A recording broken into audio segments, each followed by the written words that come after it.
Hi guys, this is me Femini and welcome to my channel. In today's video, I am going to talk about my experience and share some tips about how you can also get Japan tourist visa. So if you are interested about the topic, please keep on watching.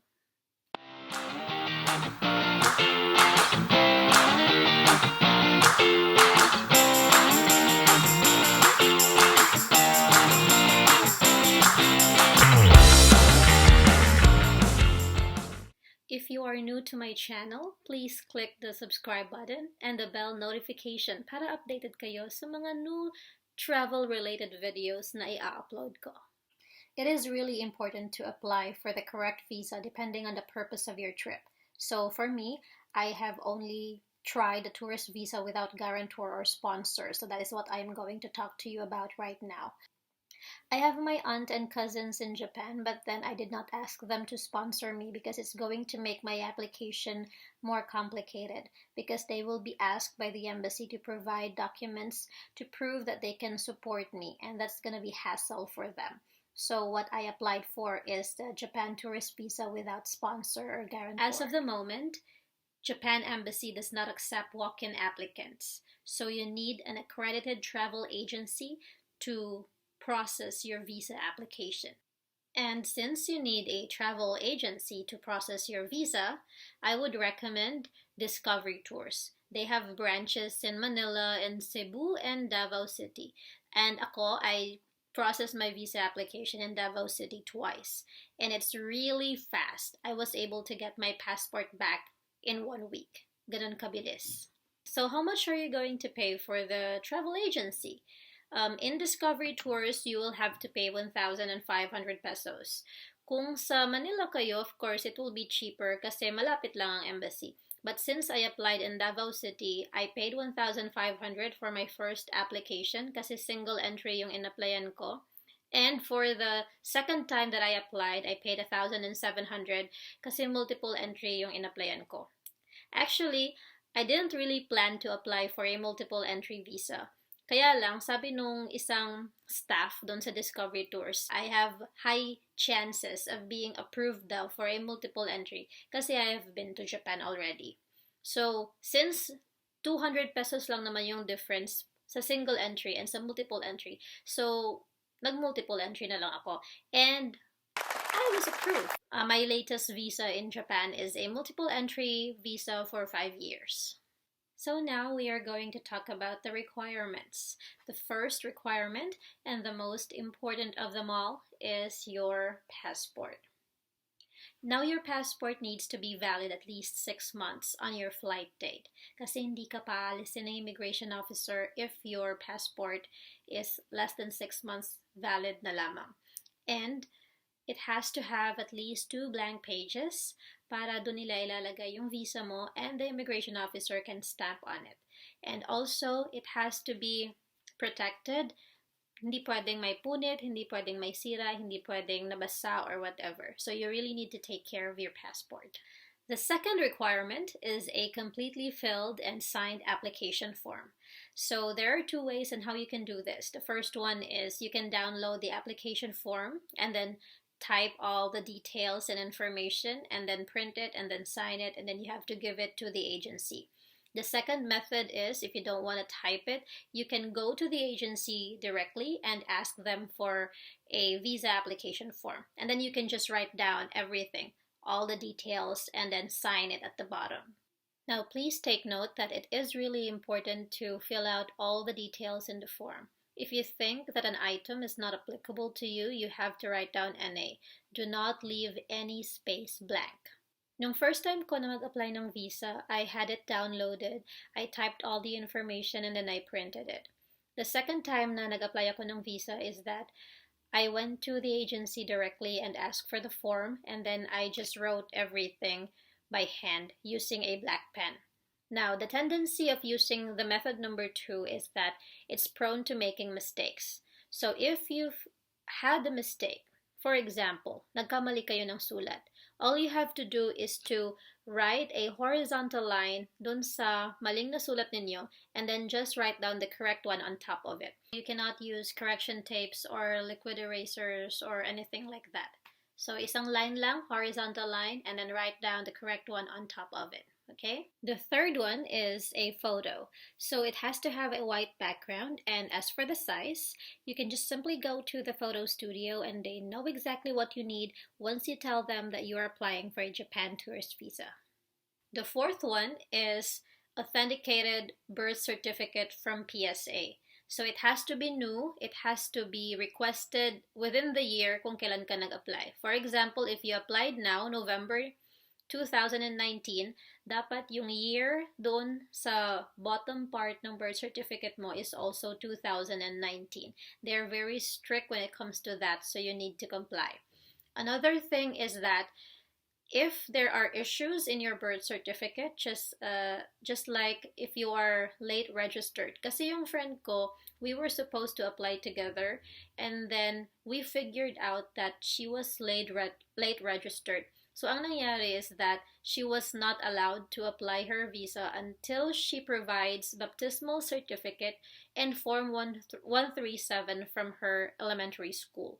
So you need to make sure that your birth certificate doesn't have any issue before you apply. Or if there are issues, then you have to ask the travel agency on what you're going to do and what else you have to provide. The fifth one is only applicable for those married people.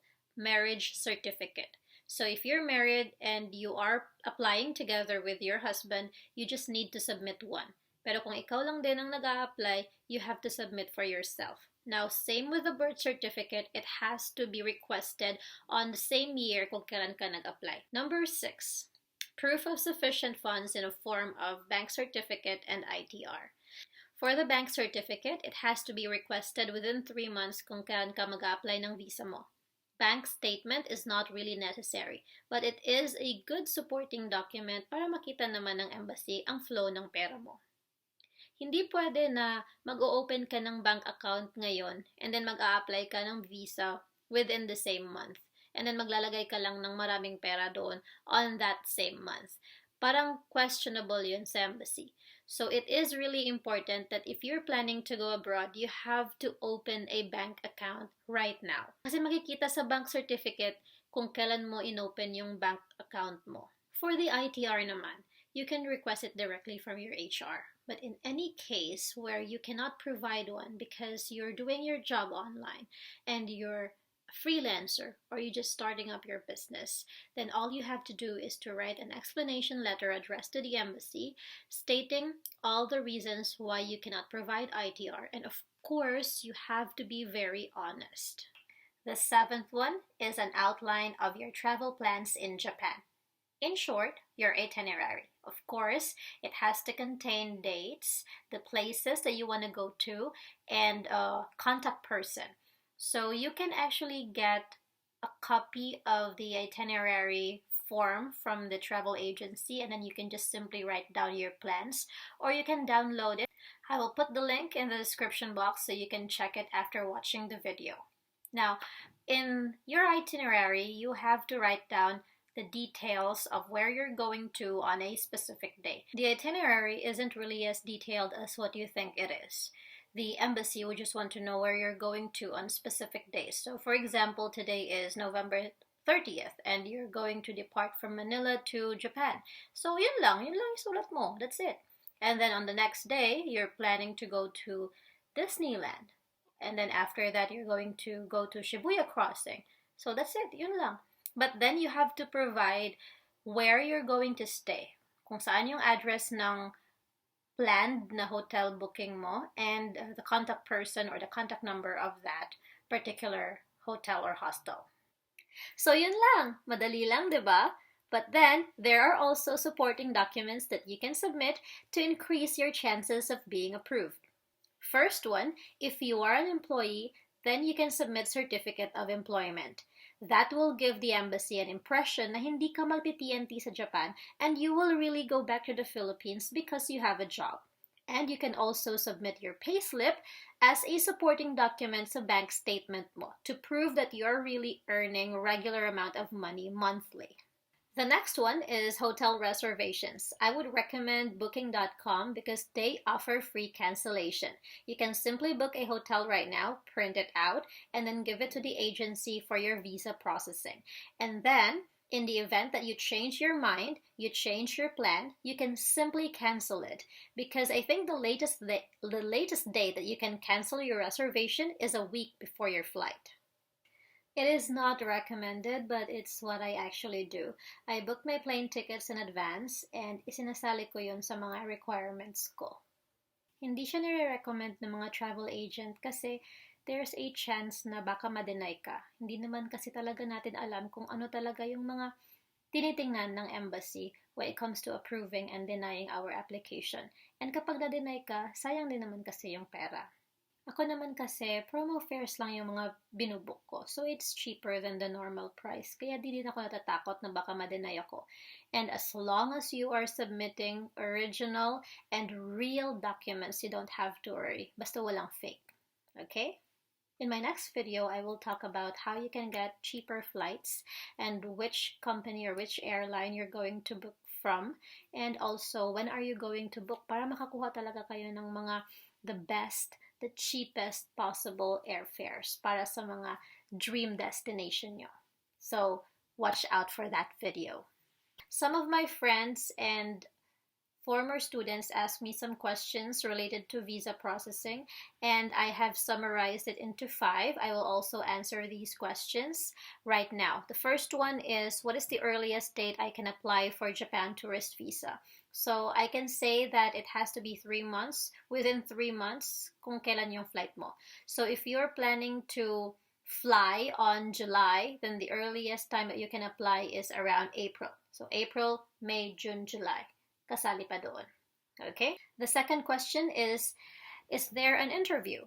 So there's no interview. You don't have to worry about that. All you have to do is to submit all the requirements to the travel agency, and then they will just give you a call if your passport is back, if you're approved or not. Okay? The third question is, should I apply for single entry or multiple entry? So if it is your first time, I would recommend that you apply for single entry. But if you have been to Japan already, then multiple entry is also okay.